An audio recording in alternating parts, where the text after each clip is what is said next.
This is a story written especially for you. May it open your mind and your heart.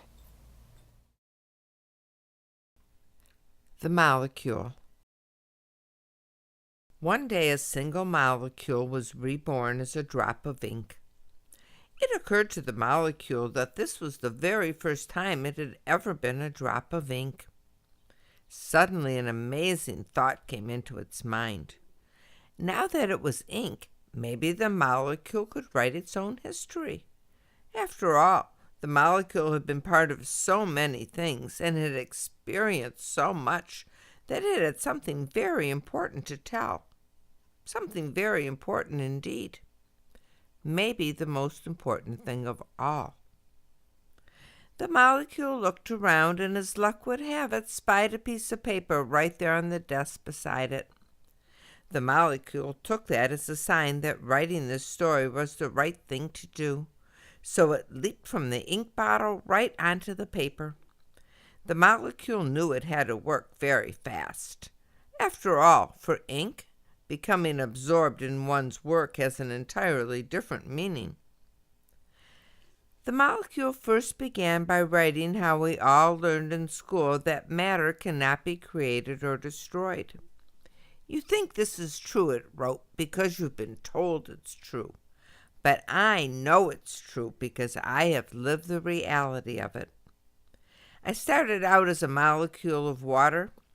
The first thing I remember was living in the sea. It was a very exciting beginning with churning waves and undersea eruptions and some very hot spots. I think I got too close to one of those hot spots because suddenly, poof, I got changed into steam and shot right out of the sea and became vapor. After that, I joined with lots of other molecules and we became a cloud.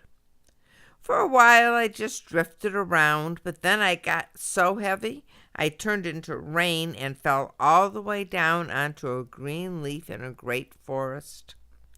The molecule wanted to list all the things it had been over time.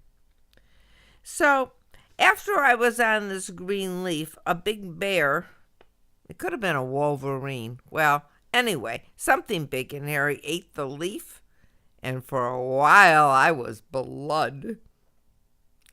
So many things had happened that the molecule had to speed across the paper in a desperate attempt to get it all down. Let's see. Oh, yeah. Then the body tore and I drained into the soil and a plant drank me up through its roots. So I went into the plant and got changed into little buds at the top. This was quite wonderful and I felt very full of life. The molecule of ink was getting smaller now and so began to write even smaller letters as it sped along. Then I got picked and eventually I got in really hot water. But I actually liked it because I burst forth with flavor and a human ate me. Being a molecule and a human is special because if you're lucky enough to get to the heart like I was, it's the best place of all. The human heart hums with light and energy.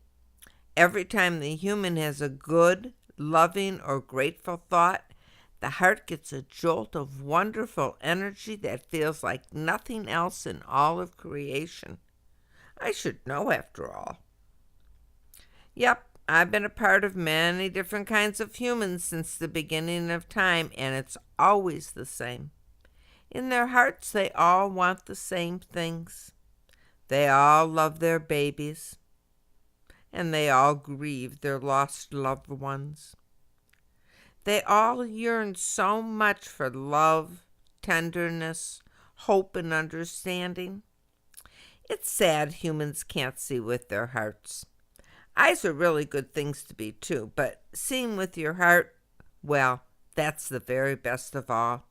If people could only see with their hearts, they would love each other so much. Of course, you want to try to stay away from the negative, fearful, and light-blocking parts. I've been part of them too, and they aren't fun one bit. Trust me. Throughout my history, I've been part of almost everything. Plants, rivers, animals, dogs are really fun, the wind, and all manner of life in creation. But my favorite is still when I get to be part of a human. Only when I'm part of a human do I get to create reality, and that's the most exciting of all. The molecule was distressed, so much more to tell, and it was almost gone. I want to tell you the most important part. The molecule wrote as small as it could with the remaining drops of itself. The truth is and always has been that we are all one.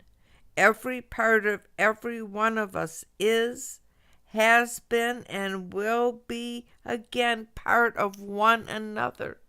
If we do good for ourselves, we do good for others.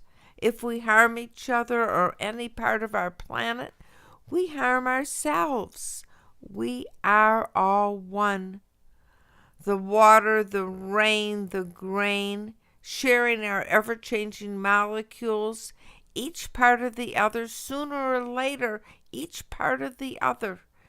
We create together, we destroy together, and we all share the outcome. We are all one. Under it all, after it all, down to the smallest molecule, we must understand we are. At this point, the writing simply stopped. The molecule was totally absorbed into the paper. But at least it had told its story. It gave of itself that the world might know and change. But sadly, the paper that had looked so large to the tiny molecule was only a small scrap. It would take someone with a good eye to even notice it. It would take someone with a special heart to read it and share its wisdom with others. The ink molecule had done its job, and now it was up to others to do theirs. The story of one is the story of all. If we know it, love it, and create life worthy of it, we have paradise. If we deny it, choose against it, use hatred to create differences, then paradise will truly be lost. The little molecule, now fiber, waited silently. In its tiny heart, hope remained. Someone was coming who would see the words and understand. Someone who would share its sacred message. It was always that way, ever since the beginning of time. Someone would come. The molecule would wait, silent and eternal.